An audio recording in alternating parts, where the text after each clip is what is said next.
Bremen Flyers, guys. We've talked about this. If you haven't done it already, you probably won't, but we're going to keep trying because we care about you. If you want to do more business, get in front of agents. Bremen's going to help you do this with their flyers. This is a real easy one. It's a layup. It's something Steph Curry can't hit. But you can with Bremen Flyers. All you have to do is click this banner right over there.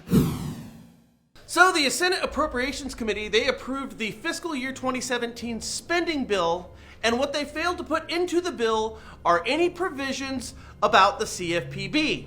I mean, anything whatsoever. Now, why would they put CFPB stuff in there? Well, I mean, the House did. So apparently, it's something of an option, right?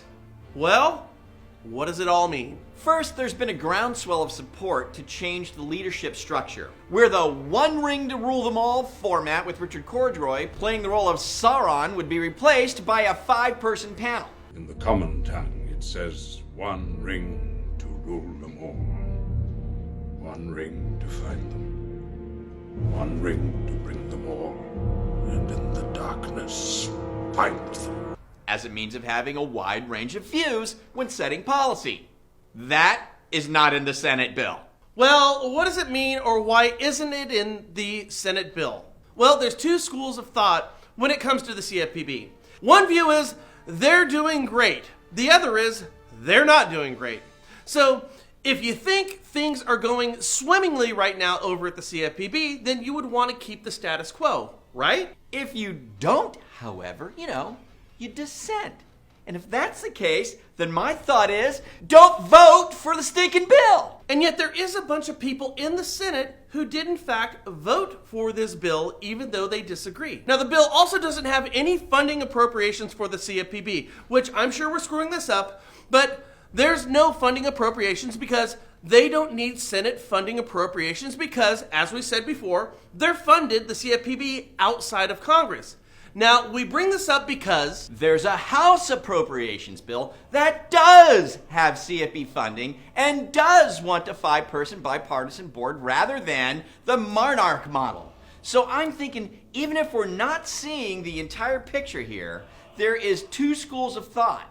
One, make the CFPB accountable to Congress by appropriations while replacing the current one-ruler model. And that would be those that don't think things are going well at the CFPB. And the other is keep the status quo. And that would be those that think things are great right now over at the CFPB. Okay, now, elephant in the room here. This is drawn down party lines. The Repubs think things are bad, and the Dems think things are going great. With that said, you'd think any appropriations or reshuffling leadership would be drawn down party lines, right?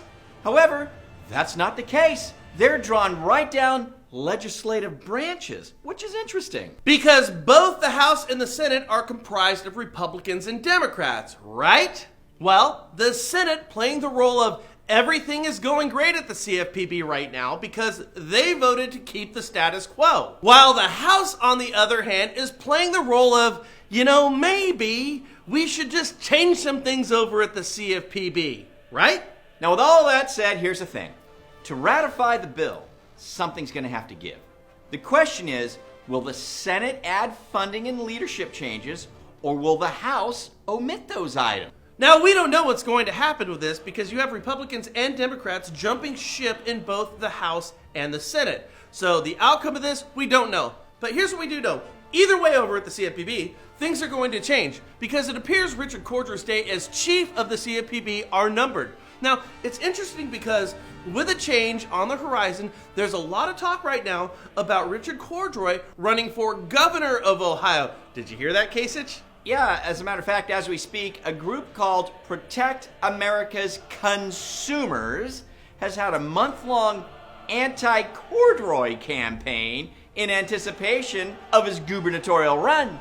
Kind of funny, a group called Protect American Consumers fighting against the head of the Consumer Protection Bureau. Here's what Ohio has to do. Caveat, that is, if they don't want Richard Cordray to be the governor. Here's what you have to do, guys. Pray. Just pray right now. Pray that LeBron James is a Republican. Then have him either run for governor or endorse anybody but Cordroy for governor, because my thinking is he's pretty much God right now in that state, right? With that said, Cavs, congratulations. I mean, as a Warriors fan, congratulations to you for getting Draymond Green suspended from Game 5. All things said, they won that fairly and squarely. Game 6, Game 7. The best team was the Cavs. Got to give it to them. They were stronger, man. They just did it. Yeah. All right, well, you guys, let us know what you think about this bill. You know, it's kind of an interesting thing down here. Separate angles in different houses. It's just really weird. We'll see what happens. So give us your thoughts down below. Forward, share, and subscribe for free in your upper right-hand corner. We'll catch you later here at the National Real Estate Post. Bye.